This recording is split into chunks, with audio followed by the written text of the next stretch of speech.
Miranda goes to talk to Steve. I'm holding up my Justice for Steve sign. He's sitting there on the couch. They can't even have him sit like in a hot way, just like, hey, you know, he's just like bad posture, you know. Shut up, my stove's beeping. All right, I know.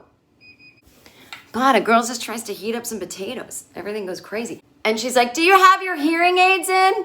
And he's like, I got one of them in, so you can just talk to me in this ear. And she's like, I don't really want to yell what I'm going to say. And he's like, okay, let me get the other hearing aid. It's in the couch here somewhere. You know how expensive those things are? He's not going to just have it be in the couch somewhere. Hearing aids, the technology of them now is so insane.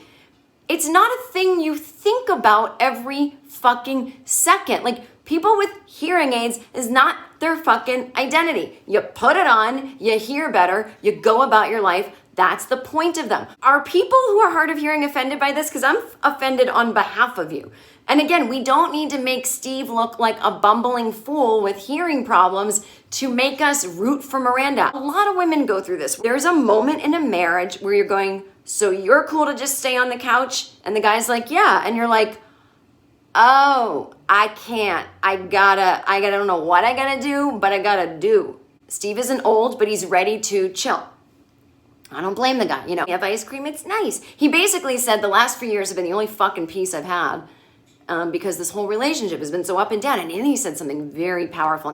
You know, you've spent the whole time thinking I'm not enough.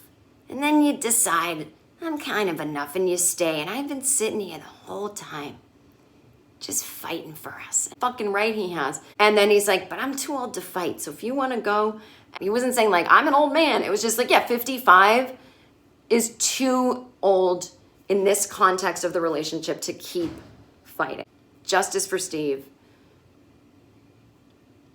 Oh God, I hope he finds someone. The writers of the show were interviewed in Vanity Fair and they're like, I know there's been a lot of criticism about how we treat Steve, but don't worry, he's gonna have his moment where he's gonna tell Miranda how he feels. And I think this was that moment, and I'm like, wasn't harsh enough for me. I think he should be like, I am good enough for you. In fact, I'm better than you. You've always been a judgmental bitch. You didn't like me because I was a bartender. Like, what are you so fucking great? Nice high tops, nice haircut. I took you on a honeymoon and I wanted to just snuggle with you the whole time and you're on your shitty flip phone. I've always been better than you, Miranda. And I'm gonna get a fucking life. And I'm gonna live it all over Manhattan and you're gonna regret it and I'm gonna fucking love it. But he wouldn't do that, he's a nice person.